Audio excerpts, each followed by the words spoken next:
Okay, so first off, just recall that a histogram, we're going to be looking at all just histograms really today.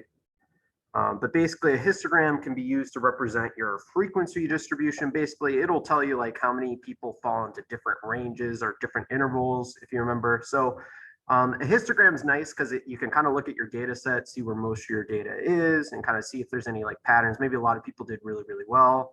A lot of people did really, really bad, and there was nothing really in between. Like sometimes when I grade tests, that's how it is. Like I have a bunch of A's, I have a bunch of F's, and then there's like really no one in between. Or sometimes I give a test and maybe most people got C's and B's, very few people got A's, or very few people got F's. Like so, but that's the nice thing about a histogram. You can kind of easily visually kind of see that, especially if you have a lot of data. But we're going to look at some different vocabulary. One thing we use to describe a histogram is symmetric. So basically, if you can kind of like cut your histogram down the middle, if it's even on both sides, we say that it's symmetric. It doesn't have to be perfect either.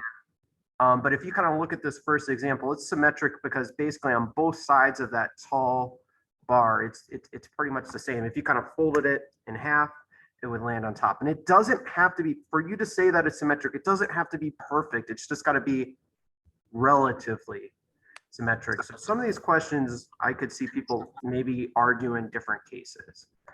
Another kind of way we describe histograms is this word uniform. Uniform basically means your bars are about the same height. They don't have to be exactly the same height, but if they're all relatively close, we say that's pretty uniform. Then another way we describe histograms, it's called modality. But a bimodal histogram shows two, we call them peaks, or two high points on the graph or on the histogram. So a bimodal histogram would look like, if you kind of look, you've got kind of two peaks, and they don't have to be like the same height, but you kind of got two kind of bars that are kind of higher than the rest. So we would say this is bimodal. We also use a word called unimodal. That means if you have one peak. So for example, this graph would be, or sorry, this histogram would also, this would be unimodal because you have one peak or one high point. So that's another way we kind of describe histograms. Modality, you can either have a bimodal, you can have a unimodal. Uniform is basically like you have no modality. Like, so these are all connected to each other. Skewed left or skewed right basically means like if you look at your peak, if most of your data falls on the left, or we say it has a tail, that means it's skewed left. Or if you look at your high point and most of your data is to the right of that high point, we say that it's skewed right. So basically, and maybe I can kind of color code this, but these kind of go together. You can basically when we're looking at problems, you're going to answer you're going to describe it with one of these red sections, and you're going to describe it with one of these green terms. Like pretty much all these histograms, we're going to be able to come up with two descriptions. Maybe it's a symmetric uniform graph, or maybe it's a skewed left unimodal graph, or maybe it's a skewed right bimodal graph. But we're going to try and come up with two ways to describe different histograms. And we're going to just look at a couple things really quick before we begin doing that. One thing, like why this is important, we're not going to get too deep into it because honestly this isn't a stats class, but why you're interested in being able to identify if your data is this. For example, if you have a bimodal distribution, for example, let's say you were looking at heights of people, you might get a bimodal distribution because maybe you have the women kind of have a high average, like an average where a lot of people fall, and you might have an average for men where a lot of people fall. So a lot of times if you do get a data set that's bimodal, sometimes that might mean you need to kind of separate your data. Maybe if you didn't split for gender, or maybe if you didn't split for some other kind of thing that could influence the results of whatever you're collecting. Sometimes it just means maybe you got to like look at a subset of your data set to really see what's going on, like because maybe there's just differences. Like, so it doesn't necessarily mean that, but sometimes it can kind of give you some insight into maybe how you can better analyze your data.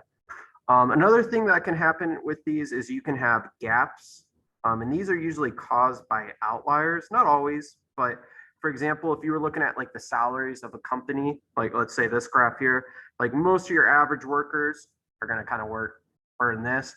But then like your bosses or your CEOs, they're the ones making millions. So like, for example, McDonald's, you got your average employee making close to minimum wage, managers making a little bit more. But then you have like the CEO of McDonald's that is just taking in millions. So that like a big difference in your data you're going to have, this is called a gap. Like if you don't have anything between some of your bars, basically. You can also have a gap, like if your graph looks like this, just maybe there's just a, like I said, if it was test grades, maybe just no one got C's. Maybe everyone just either got A's and B's or D's and F's. Maybe just no one did in the middle, which happens. But we say that there's a gap in our graph. So I'm just going to show you some examples. This is basically what your assignment's going to look like today. But they're going to give you a histogram.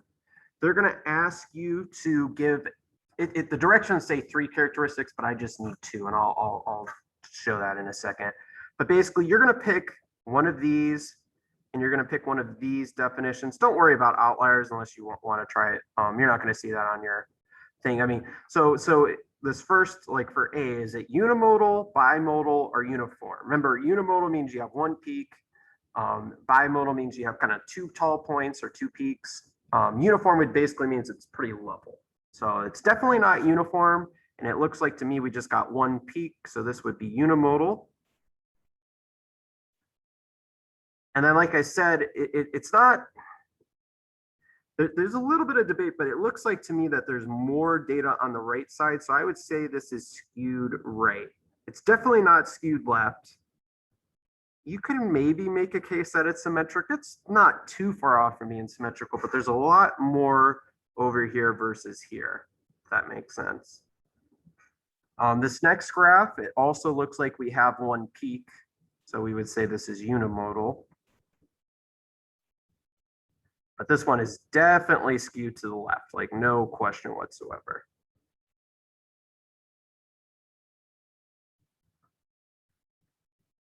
Once again, this one is also unimodal. So far we've had a lot of unimodal, but there's 1 peak. And this one, it's not like if you're like super, you don't need to be super strict, but if you look, it's pretty even on both sides. It's not perfect. If you look, some of the bars are slightly taller than others, but it's pretty symmetrical.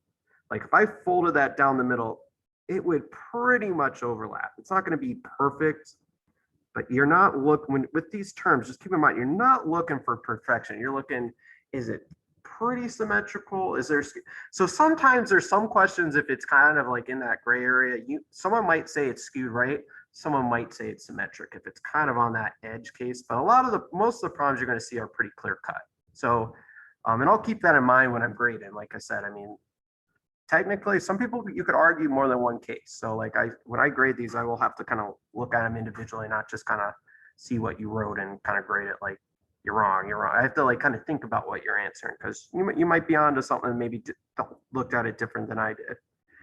This graph here, you have kind of 2 peaks, so that's called bimodal. Like bicycle means 2, bimodal means you have 2 peaks. It's a little bit strange, but like I like if you look like down the middle of this graph, it's symmetrical. Like if I folded it down the middle, it's exactly the same on both sides. So this is like for sure symmetrical. But even if it wasn't exactly symmetrical, you would still say it. This graph here is unimodal. And it's pretty skewed to the left. Like there's a lot more to the left side versus the right side in terms of like the number of like data points. So I would say this is skewed left. You could probably argue it's symmetrical. It's not too far off from being symmetrical in my eyes, but I'd say it definitely has a little bit of a skew to the left. For F, it's definitely uniform. I know it's not perfect, but it's pretty flat. Like there's not that much of difference between most of those bars. And I would also argue that it's pretty symmetrical. Like I said, it's not perfect, but I would argue that it's definitely not skewed like one way or the other, in my opinion. So that's all I have. Let me stop the recording. I will upload the video of this later.